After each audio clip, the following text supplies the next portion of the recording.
नमस्कार। हिमालय टेलिभिजनको दैनिक कार्यक्रम समय सन्दर्भ लिएर आएको छु म सरोज कोइराला।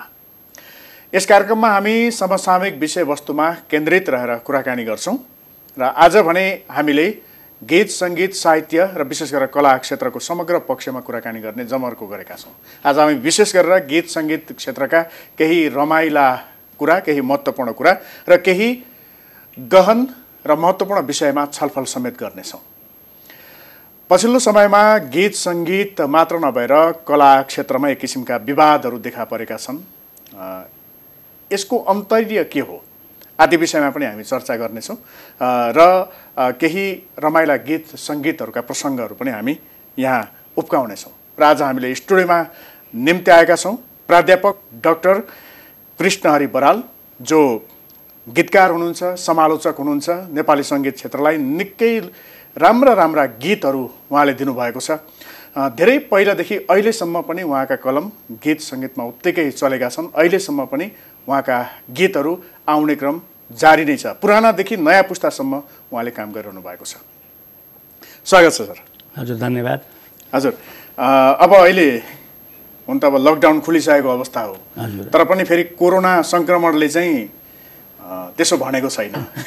यसो भयो, कानुनी हिसाबले खुले पनि एउटा त्रास हामी सबैमा छ हैन, झन्झन बढेको छ। अब यो के हो मलाई अचम्म लागेको छ। जुन बेला थिएन त्यो बेलामा हामी लकडाउनमा थियौँ। जुन बेला अहिले अत्यधिक रूपमा भनौँ न कोरोना चम्किरहेको छ, त्यो बेलामा चाहिँ खुला अवस्थामा छौँ। अहिले यस्तो अवस्थामा सरको दैनिकी कसरी अगाडि बढिरहेछ? एउटा लेखकको लागि त त्यति ठुलो यसले प्रभाव नपार्ने रहेछ। अब लेख्नको लागि एउटा कोठा, एउटा टेबल हैन, एउटा कलम कापी भए पुगिहाल्ने, त्यसलाई केही पनि असर गरेको छैन। मलाई त एक प्रकारले सजिलो पनि एउटा के भएको छ भने थुप्रै किताबहरू मेरो बजारमा अहिले सकिएको छ। एउटा मोहनराज शर्मा सरसँग 50 सालतिरै निक्लेको किताब थियो, भाषा विज्ञान र नेपाली भाषा। त्यो यतिखेर उहाँ खसी पनि सक्नु 1-2 वर्ष नै भइसक्यो। त्यो किताब मैले अपडेट गरेर प्रेसमा पठाएर आइसक्यो। निकै नै बदल्नु पर्ने थियो। त्यसपछि प्रज्ञा प्रतिष्ठानले निकालेको गीत कसरी लेख्ने भन्ने किताब, त्यो पनि सकिएको। त्यसलाई पनि अहिले अपडेट गरेर बुझाएँ। अब त्यो भनौँ न अब उताबाट आउने क्रममा छ। गजल सिद्धान्त र परम्परा भन्ने छ साझामा, उपन्यास सिद्धान्त र नेपाली उपन्यास नेत्र एटमजीसँग लेखेको त्यो छ, ती पनि सकिएका छन्। कथा सिद्धान्त भन्ने छ एकतामा, त्यो पनि सिद्धिया छ। सबै किताब अपडेट गर्नुपर्ने त्यो चरणमा छन्। 2टा त सकियो, अब अर्कोमा लागेको छु। फेरि बस्यो गर्यो। अनि गीत गजल अब कसैले चाहिन्छ भन्नुहुन्छ, आफै फुरेको बेलामा लेखिहाल्यो। नभए उहाँहरूले भनेको कुन सिचुएसन, कुन खालको के विषय राख्ने भन्ने कुरो त्यो बुझेर अनि फेरि लेख्यो। त्यही काममा लागिराखेको छु।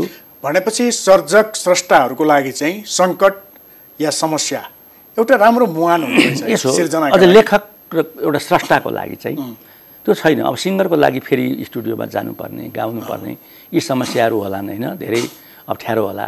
स्टुडियो पनि बन्द थिए त्यस्ताका त। मेरो आफ्नै पनि 15वटा जति गीत त एरेन्जमा कम्प्लिट गरेको, बाजा हाल्न नपाएको, स्टुडियो बन्द भएर रोकिएको थियो। त्यो पछि अहिले बाजा हालिराखेका छौँ हामी। अब त्यो क्रम त जारी छ। तर जे गरे पनि होस गर्नुपर्ने अवस्था चाहिँ छ हैन। हिँडिहाल्नलाई चाहिँ डर मर्नु नै छ।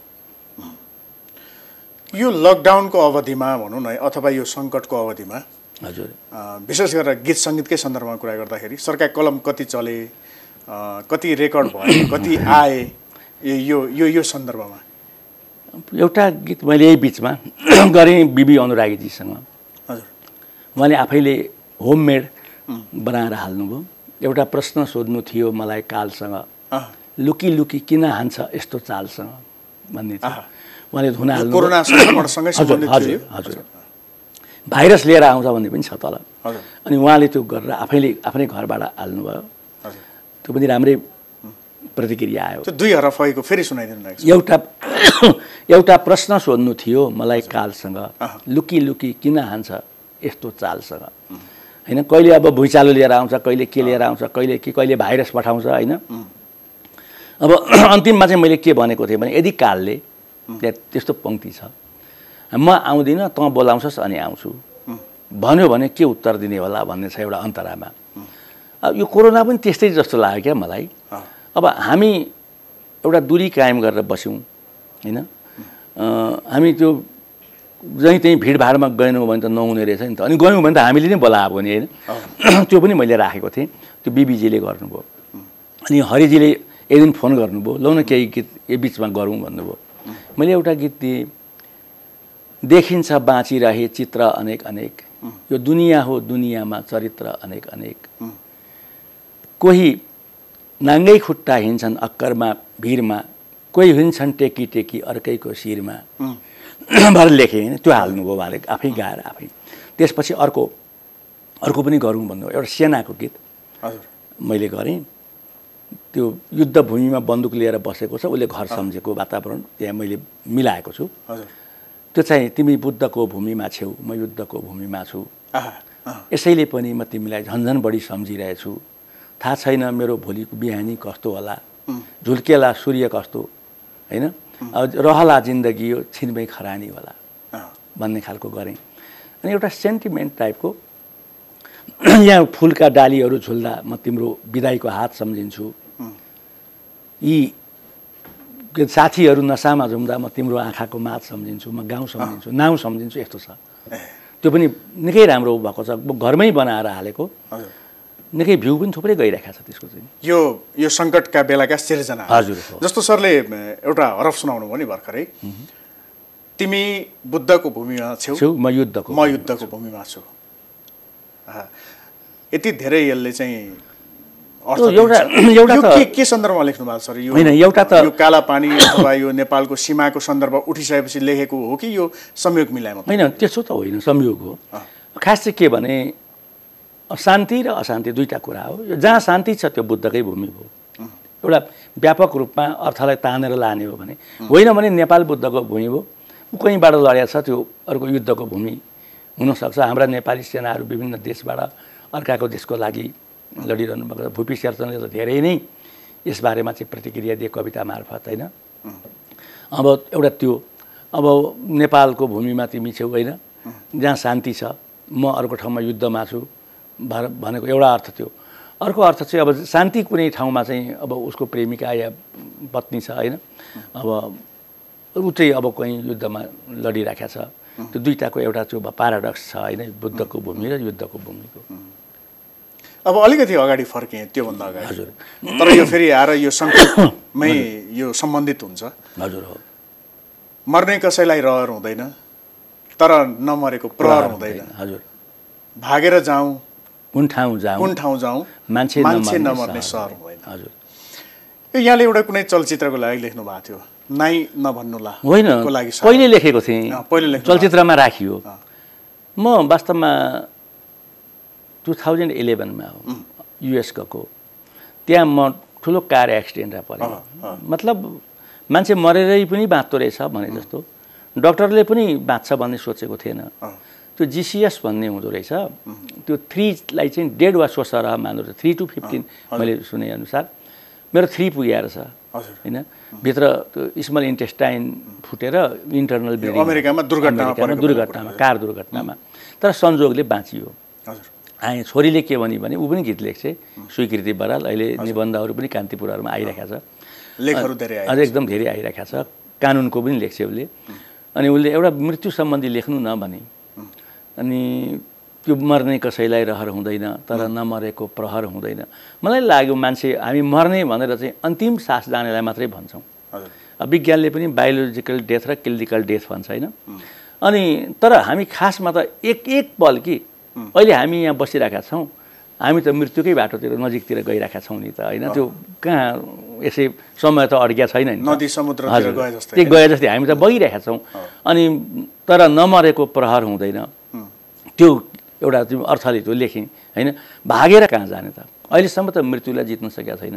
यो गीत झुटो होस् कि मान्छे नमरोस् बाँच्न थालोस् भन्ने नै लाग्छ। तर त्योभन्दा सामान्य यहाँ देशको छ चिन्ता तिमीमा, यही त भएन, देशको चिन्तै रहिरहने अवस्था भयो भने यो मर्ने त अब झन् अप्ठ्यारो अवस्था, कहिले झुटो होला होइन। यसलाई मैले जोड्न चाहिँ कहाँ खोजेको भने सरले अमेरिकामा आफू कार दुर्घटनामा परिसकेपछि र एउटा जुन फेरि पुनर्जीवन त्यस्तै एकदम हामी सबैको लागि यो अहोभाग्य हो, नेपाली सङ्गीत क्षेत्रको लागि पनि। त्यसपछि पनि राम्रा गीतहरू सरले दिनुभएको छ। छोरीको आग्रहमा मृत्यु सम्बन्धी गीत लेख्नुभयो, आफ्नो अनुभव सरले पोख्नुभयो। मैले यो कहाँ जोड्न खोजेँ भने यो लकडाउन जब भयो अथवा विशेष गरेर कोरोना संक्रमण एक किसिमको मृत्यु नै आयो नि यो भाइरसको माध्यमबाट। मानिसहरूले अब यो सरले कुन सन्दर्भमा लेख्नु भएको गीतलाई मानिसहरूले यो कोरोना संक्रमण र त्यसबाट सिर्जित मृत्युको भय जुन छ त्यसमा ल्याएर जोडे र यो अवधिमा यो गीत धेरै सुनियो मेरो अनुभवमा र युट्युबकै भ्यू पनि बढेको छ यो अवधिमा। यो कस्तो हुँदो रहेछ यो गीत सङ्गीत भनौँ अथवा सिर्जना साहित्य, चाहे सङ्गीत चाहे गीत होइन कविता, यो चाहिँ के यसले चाहिँ धेरै क्षेत्र ओगट्दो रहेछ अथवा यो विस्तारित हुँदो रहेछ, एउटा सीमित यसको सीमित दायरा चाहिँ नहुँदो रहेछ होइन? यस्तो हुन्छ, पहिलो कुरा त त्यो त्यसमा भनौँ न गीतमा त एउटा पाठ हुन्छ, पाठ भनेको टेक्स्ट भन्छ अङ्ग्रेजीमा, त्यो गीतको रचना भनौँ न त्यो हुन्छ, त्यो आफैमा कविता हुन्छ र राम्रो गीत हुनको लागि त्यहाँ कविता हुनुपर्छ होइन। अनि त्यसपछि त्यो एकदम भनौँ न एउटा यस्तो सत्यलाई प्रकट गरोस् नि, त्यो एउटा सत्य हो कि सत्यकै प्रकटीकरण हो, हरेक प्रहर मान्छे मरिरहेको छ भन्ने सन्दर्भ छ। अनि त्यसलाई त मैले पहिले अर्कै लेखेको थिएँ, पहिले यो सन्दर्भ जोडौँ, रिदम भन्ने चलचित्रमा मैले 3टै गीत मैले पुरै गीत लेखेको थिएँ विकास आचार्य सरको। अनि पागल म बन्न सक्छु एकदमै अत्यधिक पनि चल्यो।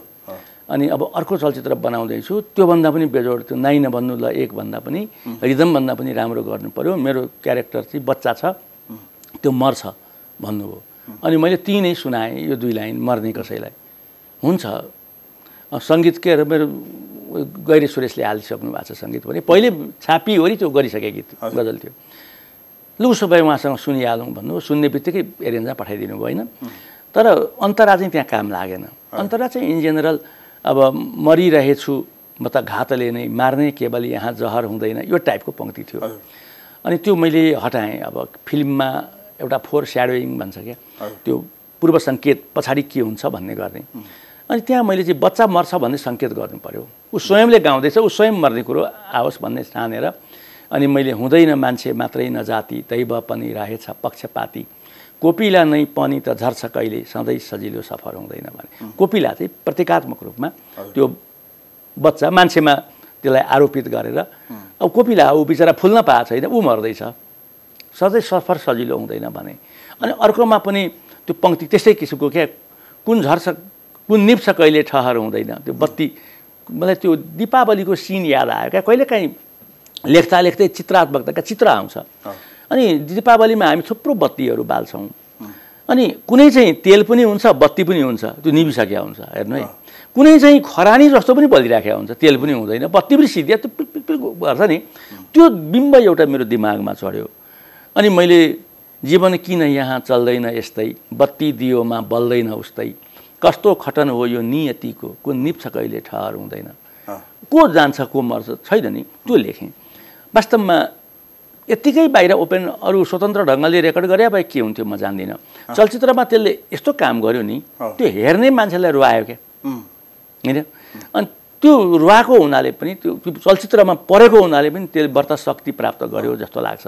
यो मानिसहरूले यो कोरोना सङ्क्रमण अनि त्यसबाट सिर्जित भयमा पनि जोडेर यो गीतहरू सुने नि, चर्चा भयो एकदम। पहिले भुइँचालोमा पनि त्यस्तै थियो, भुइँचालोमा पनि त्यस्तै थियो। यो चाहिँ के लाग्यो सरलाई एउटा स्रष्टाको रूपमा? होइन, एउटा तपाईँले भय भन्नुभयो नि, अब मृत्यु, यो त मृत्यु नै आयो नि। अब मान्छे नमर्ने सहर हुँदैन भनेको छ। पहिले पहिले त मान्छे यो कोरोना नहुँदा त दिल्ली जान्थे, कति ब्याङ्कक जान्थे। अब यस्तो भयावह अवस्था सिर्जना भयो कि दिल्ली झन् खतरा भयो, त्यहाँ झन् बढ्ता कोरोना छ होइन। कहाँ जाने के गर्ने, अन्ततः बाँच्नको लागि त अब त्यो रहेन छैन त कुनै सहर पनि उपचार त होइन। यहाँबाट गयो अर्को सहर गयो, अमेरिका गयो, त्यो गयो त्यो गयो, त्यहाँ पनि त मरिरहेका छन् होइन। त्यस कारण यो यति शाश्वत सत्य हो, यो कुनै सहरले पनि यो समय आएपछि बचाउन सक्दैन भन्ने किसिमको कुराहरू त्यहाँ थियो। अब यो कोरोना पनि त्यस्तै देखियो होइन झन्। अनि ठ्याक्क मान्छेलाई लाग्यो, अरू कोही आफन्त खस्ता पनि धेरैले त्यो राखेर होइन श्रद्धाञ्जली लेखेको पनि देखेको छु होइन। त्यो एउटा मैले भने नि यस्तो कृतिहरू चाहिँ बढी अडिन्छन् जहाँ एउटा सत्यको अभिव्यक्ति चाहिँ भएको छ, त्यो आन्तरिक सत्य या बाह्य सत्यलाई पनि त्यसलाई चाहिँ अन्तरमा लगेर बाहिर प्रकाशमा ल्याएर बाहिर प्रस्तुत गरिन्छ होइन। त्यो चल्नुको एउटा कारण मान्छेले अनि आफ्नो जीवनमा त्यसलाई चाहिँ समेट्नुको एउटा कारण त्यही हो जस्तो लाग्छ। जस्तो सरले त अब गीत कसरी लेख्ने भनेर भन्दै पनि आउनु भएको छ। यो सम्बन्धित कृति नै पनि छ क्या नेपाल एकाडेमी कसरी लेख्ने हजुर प्रज्ञा प्रतिष्ठानले छापेको छ। मैले जोड्न चाहिँ कहाँ खोजेँ भने जस्तो हरेक मानिसलाई थाहा छ नि मर्ने कसैलाई रहर त हुँदैन, मलाई पनि हुँदैन, अरू कसैलाई पनि हुँदैन। त्यो आफ्नो भावना त सबैको हो, मर्ने रहर मलाई छैन है।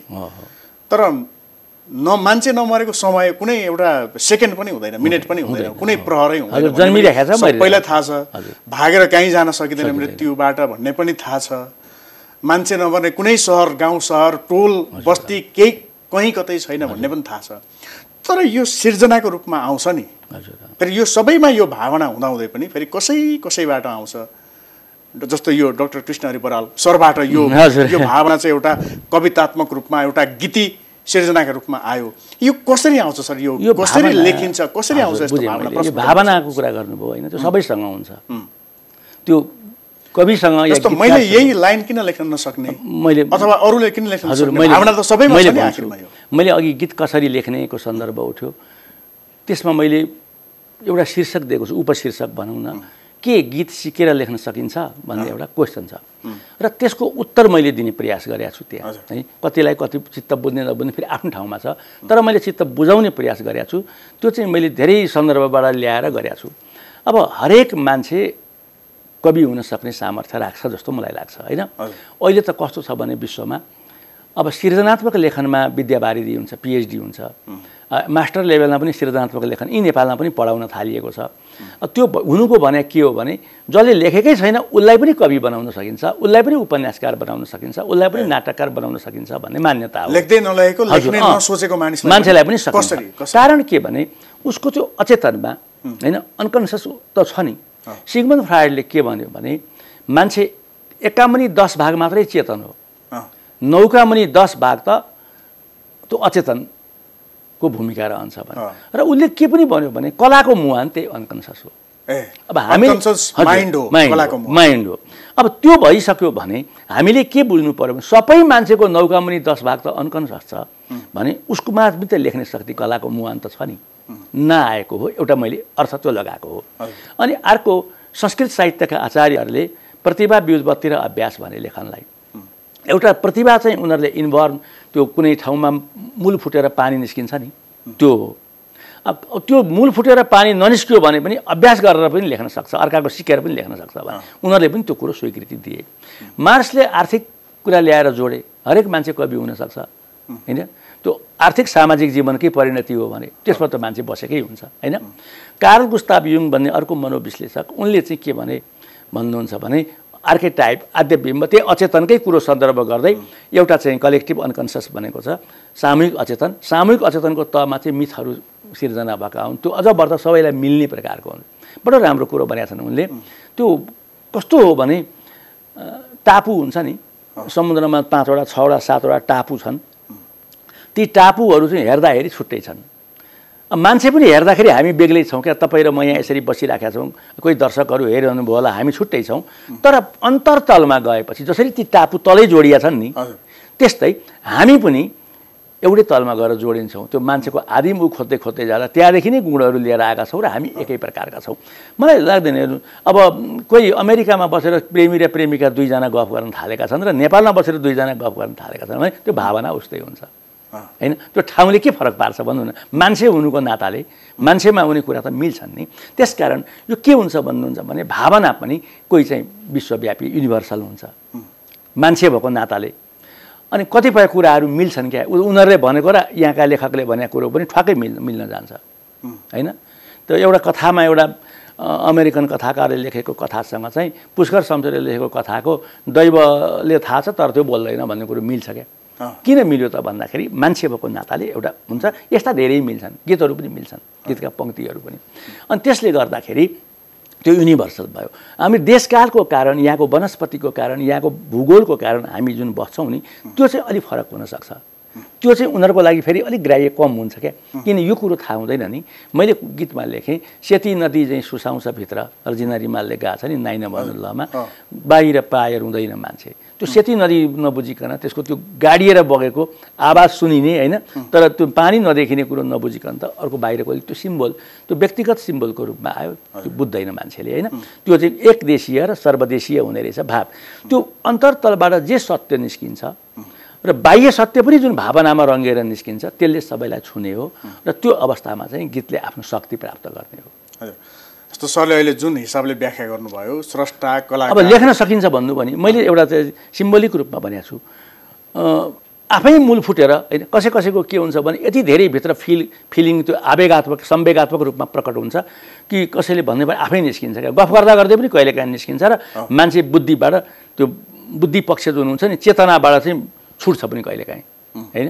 त्यो अवस्थामा हुन्छ, तर जसको निस्किन सकेन तर भित्र पनि भाव त छ होइन। त्यो चाहिँ कस्तो भने मूल फुटेर पानी निस्किनु र त्यो पाइप गाड्छौँ नि हामी, पाइप गाडेर पानी निस्किनु। सिकेर चाहिँ लेख्ने भनेको चाहिँ पाइप गाड्यौँ हामीले, खिचेर निकाल्छौँ, भित्र पानी छ, हामी पुग्यौँ त्यहाँ, स्टोरमा पुग्यौँ नि हो, त्यहाँ चाहिँ अलिकति प्रयास लाग्यो।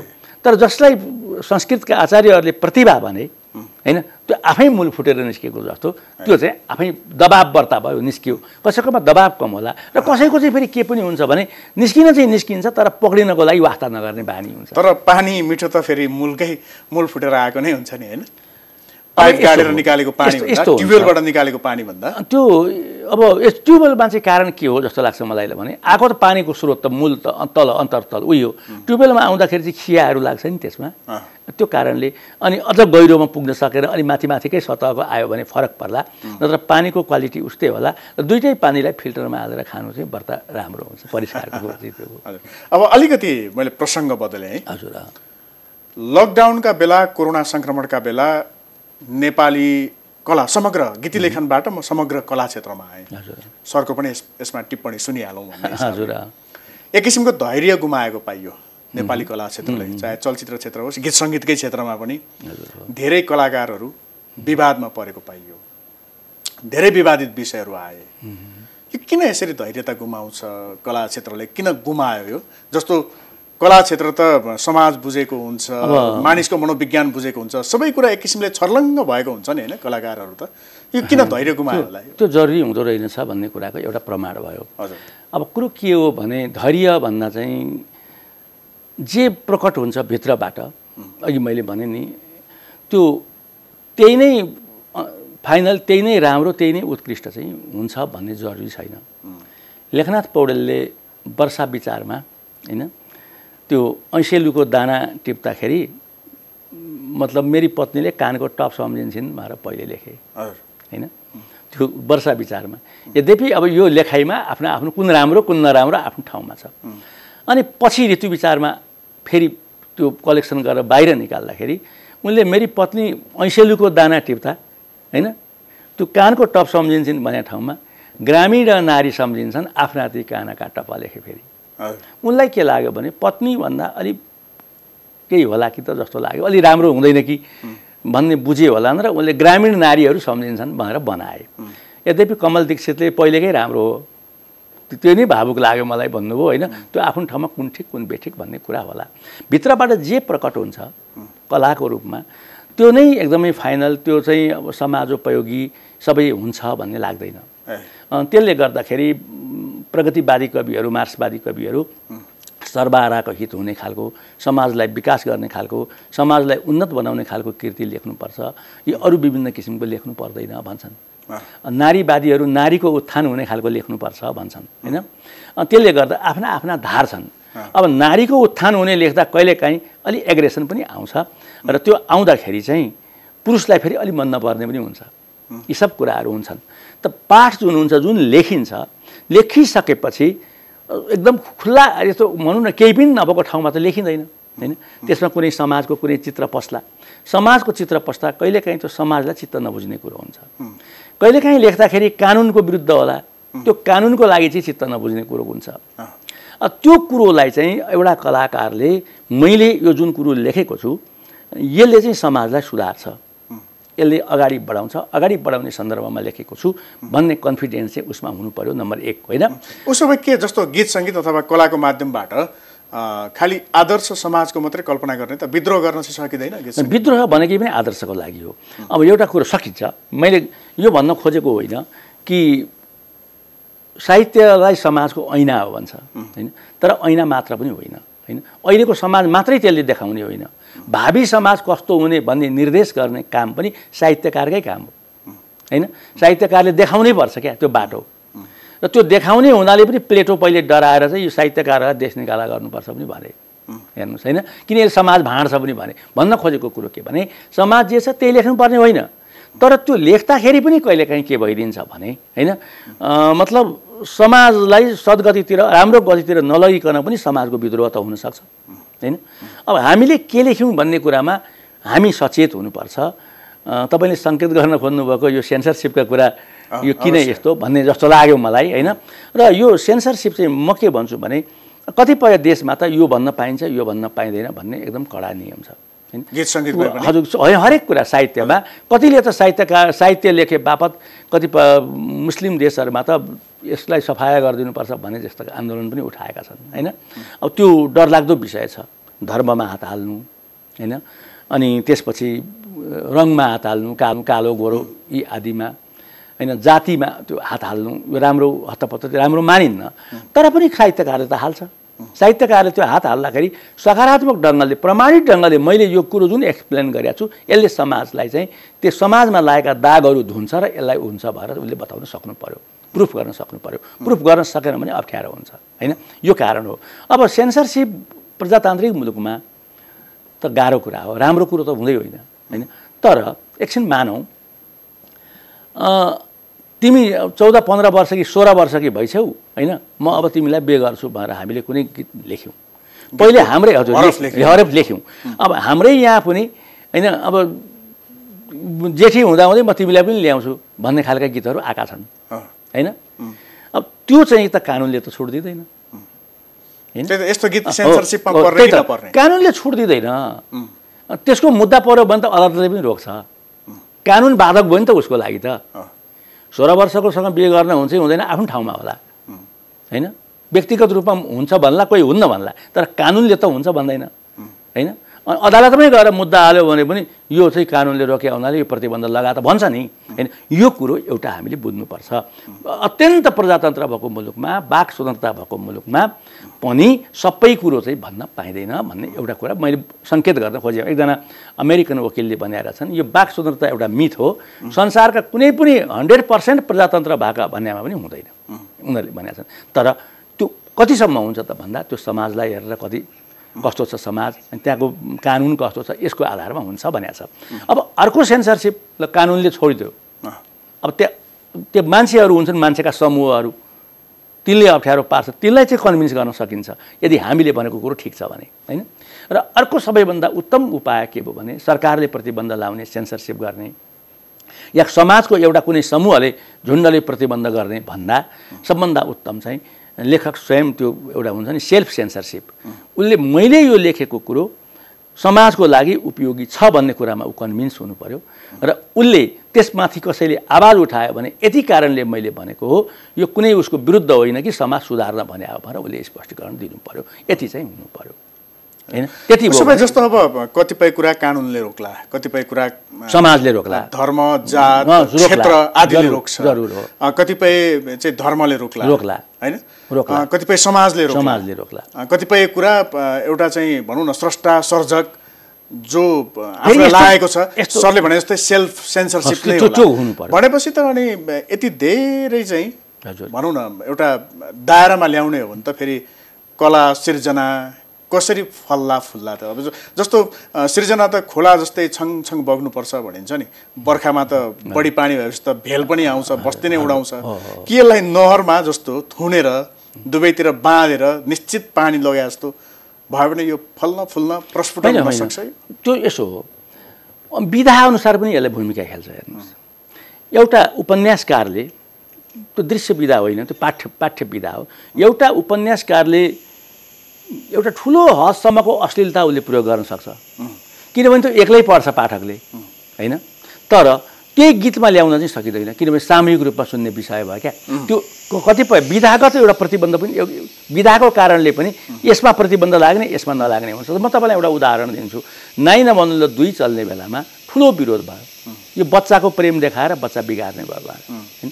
तर अब मधुमालतीको कथा थियो रमेश विकलको होइन, त्यो कथामा बिए एमएमा पढाइ हुन्थ्यो, हेर्नु है त्यहाँ कहिल्यै आवाज उठेको थिएन। यो यतापट्टि त्यो चाइल्ड साइकोलोजी त्यो यसमा आयो भएर अनि विकासजीले त्यही जवाब दिनुभयो। त्यो यत्रो वर्षदेखि छोटोमा यत्रो वर्षदेखि मधुमालतीको कथा भयो, त्यहाँ आवाज उठेन, यहाँ किन उठ्यो? यो त बाहिर आयो नि त, प्रकट भयो, देखियो नि त, दृश्य विधा भयो होइन। त्यसले गर्दाखेरि पनि कुनमा के भन्ने चाहिँ अर्थ लाग्छ। त कुरो यति हो कि तपाईँले जुन भन्नुभयो अब प्रयोग गर्नको लागि भनेर समाजलाई कुबाटोतिर लिएर जाने प्रयोग त हुनु भएन। अन्त्यमा छोटोमा एक वाक्यमा बताइदिनु होला, यो सेन्सरसिपको सन्दर्भमा जस्तो अहिले पछिल्लो समयमा गीत सङ्गीत क्षेत्रमा विकास बोर्डको सन्दर्भ पनि उठाएको छ, कुराहरू पनि उठाएको छ होइन, कि यस्तो बोर्ड गठन गरेर यसलाई एउटा चाहिँ नियमित गरेर लैजान आवश्यक छ? अन्त्यमा छोटोमा खै मलाई त त्यो जरुरी जस्तो त लाग्दैन, बोर्डै गठन गर्नुपर्ने अवस्था त लाग्दैन। उसो भए सेल्फ सेन्सरसिप त्यो सबैभन्दा उत्तम, प्रजातन्त्रमा सबभन्दा उत्तम विकल्प सेल्फ हो होइन। समाजले विरुद्ध गर्यो भने उसलाई कन्भिन्स गर्नु पर्यो स्रष्टाले होइन। अब कानुनले रोक्यो भनेदेखि त त्यसको त अदालतले नै रोक्छ, त्यसको त उपचार अब मैले यो गरेँ भनेर पनि छुट दिँदैन होइन, कुरो यो। तर कानुनलाई पनि नागेर तपाईँले अघि भन्ने कविहरू जान सक्छ, तर त्यसको औचित्य चाहिँ समाजको हितको हुनु पर्यो। अहित गर्ने किसिमको त्यसलाई झनभर्ता खाल्डामा हाल्ने खालको चाहिँ हुनु भएन। हस्, यहाँलाई धेरै धन्यवाद। हस्, नमस्ते। हामीसँग हुनुहुन्थ्यो प्राध्यापक डाक्टर कृष्णहरि बराल, वरिष्ठ गीतकार समालोचक। विशेष गरेर उहाँसँग साहित्य, कला र सिर्जनाका सन्दर्भमा केन्द्रित रहेर कुराकानी गऱ्यौँ। सङ्कट, विशेष गरेर कोरोना सङ्क्रमण आदिको यो समयावधिमा कला साहित्य क्षेत्रको सन्दर्भ जोड्यौँ। यससँगै कार्यक्रम समय सन्दर्भको आजको समय सकिएको छ। भोलि फेरि अर्को सन्दर्भका साथ हामी आउँछौँ। नमस्कार।